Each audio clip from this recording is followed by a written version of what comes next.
इधर उत्तर प्रदेश के पीलीभीत में पुलिस को चकमा देकर एक आरोपी फरार हो गया। सोहेल नाम के आरोपी को एक लड़की की गुमशुदगी के मामले में हिरासत में लिया गया था। बरखेड़ा थाने की पुलिस सोहेल से पूछताछ कर ही रही थी कि उसने टॉयलेट जाने का बहाना किया। पुलिस वालों ने जैसे ही उसे टॉयलेट जाने के लिए छोड़ा, वो फरार हो गया। हालांकि पुलिस के मुताबिक थोड़ी देर बाद उसे दोबारा पकड़ लिया गया, लेकिन पकड़े जाने से पहले सोहेल ने पुलिस वालों को खूब छकाया। थाने से भागने के बाद सोहेल एक गली में पूरी रफ्तार में भागता हुआ नजर आया। गली में सफाई कर रहे दो सफाई की, लेकिन जब तक वो कुछ समझ पाते और सोहेल को पकड़ पाते, वो बिजली की रफ्तार से वहां से फरार हो गया। पीछे से दौड़ते हुए एक पुलिसकर्मी वहां पहुंचा, लेकिन थक हार कर वहां से लौट गया। पुलिस के मुताबिक सोहेल को एक लड़की की गुमशुदगी के मामले में पूछताछ के लिए हिरासत में लिया गया था। बरखेड़ा थाने में उससे पूछताछ चल ही रही थी कि वो चकमा देकर वहां से फरार हो गया। एसीपी ने इस मामले में पुलिस वालों के खिलाफ भी जांच के आदेश दे दिए। इस प्रकरण में पुलिस कर्मियों के विरुद्ध भी एक जांच बिठाई गई है, जिसमें दोषी पुलिस कर्मियों के विरुद्ध सख्त कार्रवाई की जाएगी। हालांकि गनीमत यह रही कि पुलिस वालों ने आरोपी सोहेल को कुछ ही घंटों बाद दोबारा पकड़कर थाने में बंद कर दिया। उधर उत्तर प्रदेश के हाथरस में ट्रैफिक पुलिसकर्मी के साथ बदतमीजी करने के मामले में बीजेपी विधायक के बेटे ने यूपी पुलिस पर ही गंभीर आरोप लगा दिए। बीजेपी नेता और यूपी विधान परिषद के सदस्य ऋषिपाल सिंह के बेटे तपेश चौधरी ने ट्रैफिक पुलिसकर्मी पर उगाही करने का आरोप लगा दिया। ट्रैफिक पुलिसकर्मी एसपी सिंह के मुताबिक तपेश चौधरी ने हाईवे पर अपनी कार खड़ी कर दी थी, जिससे वहां जैम लग गया था। उन्होंने दावा किया कि जब तपेश चौधरी से कार हटाने के लिए कहा गया तो वो आग बबूला हो गए थे और उनसे बहस शुरू कर दी थी।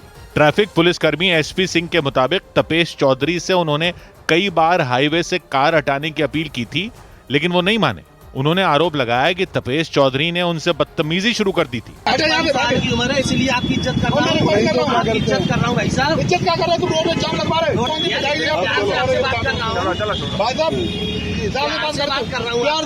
दोनों के बीच काफी देर तक बहस होती रही। हंगामा सुनकर वहां भीड़ जमा हो गई। कुछ पुलिस वाले भी वहां पहुंच गए। दोनों को समझाया गया, लेकिन बात नहीं बनी। रेल मार दी हमने, रेल मार दी है। रेल मारते तुम ले रहे हो, तुम करो को यार।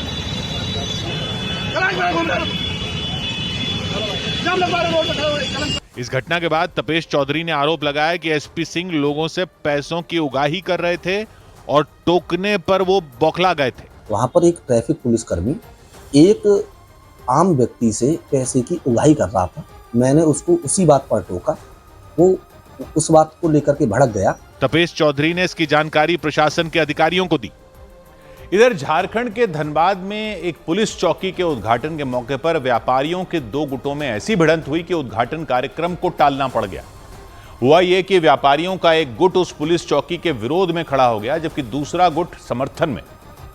चौकी का विरोध करने वाले कारोबारियों ने दावा किया कि जिस जगह पर चौकी बनाई गई वहां स्वतंत्रता दिवस पर झंडा फहराने समेत कई कार्यक्रम आयोजित किए जाते थे। ऐसे में चौकी बनने के बाद वहां वो कार्यक्रम नहीं हो पाएंगे। हालांकि पुलिस चौकी का समर्थन करने वाले कारोबारियों ने उसे इलाके की सुरक्षा के लिए जरूरी बताया। लेकिन बवाल तब हो गया जब पुलिस चौकी के उद्घाटन से ठीक पहले व्यापारियों के दोनों गुट आमने सामने आ गए। पुलिस की मौजूदगी में उनके बीच तीखी बहस हो गई। इस दौरान बात धक्का मुक्की तक पहुंच गई।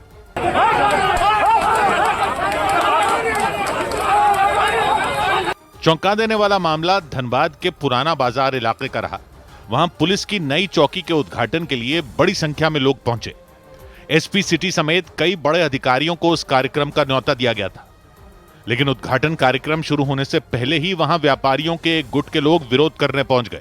पिछले 35 वर्षों से यही एक जगह है जहां पे हम लोग 15 अगस्त और 26 जनवरी का झंडोत्तोलन करते हैं। यही एक जगह जहां वो मुहर्रम और रामनवमी का मंच बनता है और पूरे जिला का मॉनिटरिंग यहाँ से होता है। लेकिन हंगामा उस वक्त हुआ जब व्यापारियों का ही दूसरा गुट चौकी के समर्थन में खड़ा हो गया।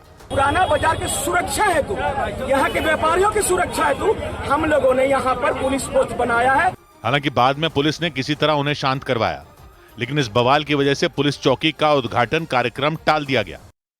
उधर उत्तर प्रदेश के बलरामपुर में एक दिव्यांग लड़की को अगवा कर गैंगरेप करने के आरोपियों को पुलिस ने गिरफ्तार कर लिया। पुलिस ने दावा किया कि मुठभेड़ के बाद दोनों आरोपियों को दबोचा गया।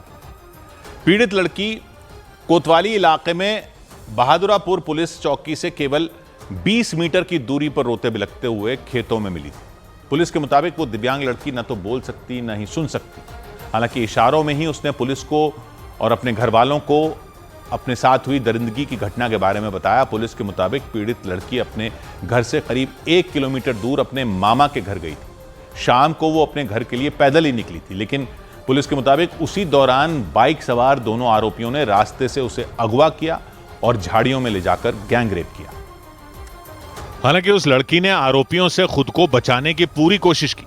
वो बलरामपुर एसपी आवास के पास वाली सड़क पर बेतहाशा भागती दिखी। सड़क पर उसके पीछे कुछ मोटरसाइकिलें भी उसी दिशा में जाती दिखी। ये सब कुछ एसपी आवास के बाहर लगे सीसीटीवी कैमरे में रिकॉर्ड हो गया। पुलिस के मुताबिक उन्हीं मोटरसाइकिलों में एक मोटरसाइकिल पर दोनों आरोपी अंकुर वर्मा और हर्षित पांडे भी मौजूद थे। उन्होंने उस लड़की का पीछा किया था। पुलिस ने बताया कि मूक बधिर होने की वजह से वो अपनी मदद के लिए चिल्ला भी नहीं पाई और इसीलिए किसी को कुछ समझ ही नहीं आया।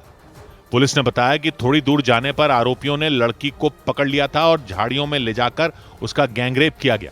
इसके बाद वो दोनों लड़की को वहीं छोड़कर फरार हो गए। पुलिस ने पीड़ित लड़की को अस्पताल में भर्ती कराया और आरोपियों की तलाश शुरू कर दी। पुलिस के मुताबिक मुखबिर से मिली सूचना के बाद दोनों को कुकुरभकवा गांव में घेर लिया गया, लेकिन पुलिस के मुताबिक आरोपियों ने गोलीबारी शुरू कर दी। हालांकि जवाबी फायरिंग के बाद दोनों को दबोच लिया गया। पुलिस ने बताया कि पूछताछ में दोनों ने अपना जुर्म भी कबूल कर लिया। इधर दिल्ली के नजदीक उत्तर प्रदेश के गाजियाबाद में एक सरकारी स्कूल में छात्राओं का तिलक और हाथ में बंधा कलावा हटाए जाने के आरोपों पर बवाल मच गया। मामला वहां विजयनगर इलाके के राजकीय कन्या इंटर कॉलेज नाम के स्कूल का रहा।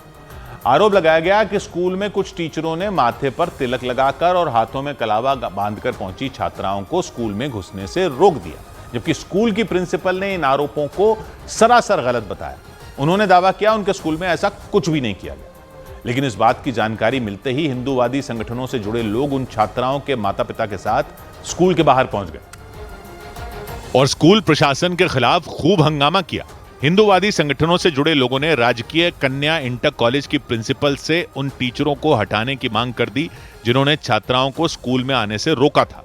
हिंदूवादी संगठनों के लोगों ने आरोप लगाया कि स्कूल से निकाले जाने और फेल किए जाने की धमकी की वजह से छात्राएं चुप थीं, लेकिन 2 छात्राओं ने हिम्मत करके अपने घर वालों को पूरी बात बताई। कंप्लेंट करी उन्होंने कि हमने तिलक लगाया तो मैडम ने मैं स्कूल से बाहर निकाल दिया, और फिर उसके बाद अगले दिन फिर बोला तो फिर क्लास से बाहर निकाल दिया बच्चों को, दोनों को। उन्होंने बोला कि फेल कर देंगे तुम्हें अगर तुम दोबारा तिलक लगा के आती हो तो। हालांकि स्कूल की प्रिंसिपल विभा चौहान ने तिलक हटवाए जाने और कलावा कटवाने के आरोपों को पूरी तरह गलत बताया। मतलब ही नहीं, हमारे स्टाफ में ना तो कोई टीके हटवाता ना कटवाता, कलावा भी नहीं कटवाता। हिंदूवादी संगठनों और बच्चों के माता पिता ने मामले का पता चलने पर स्कूल की प्रिंसिपल पर आरोपी टीचरों को बचाने का आरोप लगाया। प्रिंसिपल मैडम ने हमें कोई खास आश्वासन नहीं दिया, वो खुद अपने टीचर के ऊपर पर्दा डाल रही हैं। हंगामे की खबर मिलने पर पहुंची पुलिस ने मामला शांत करवाया और करीब 2 घंटे तक चले हंगामे के बाद हिंदूवादी संगठनों के लोग स्कूल से लौट गए। इधर महाराष्ट्र के कई शहरों में 15 अगस्त के दिन मीट की दुकानें बंद रखने का आदेश जारी होने के बाद इस पर बवाल मच गया। ऐसा इसलिए क्योंकि 15 अगस्त की रात में वहां जन्माष्टमी का त्योहार मनाया जाएगा। दावा किया गया कि इसी वजह से महाराष्ट्र के नागपुर और ठाणे समेत कई शहरों की नगर पालिकाओं ने 15 अगस्त के दिन मीट की दुकानें बंद रखने का आदेश जारी कर दिया और ये दलील दी गई कि 15 अगस्त की रात से जन्माष्टमी के त्योहार की शुरुआत होने की वजह से 15 अगस्त को मीट की दुकानें बंद रहेंगी। महाराष्ट्र के ठाणे की कल्याण डोंबिवली महानगर पालिका यानी केडीएमसी ने उस इलाके में मीट की दुकानें और बूचड़ खाने चलाने वालों को 15 अगस्त को दुकानें बंद रखने के निर्देश दिए। 15 ऑगस्ट स्वातंत्र्य दिनानिमित्त जे लहान आणि मोठ्या जनावरांचे कत्तलखाने आहेत ते पूर्णपणे बंद ठेवण्यात येणार आहे। जैसे ही ठाणे और नागपुर समेत कई शहरों में इस तरह के निर्देश जारी किए गए, महाराष्ट्र में इस पर सियासी बवाल छिड़ गया।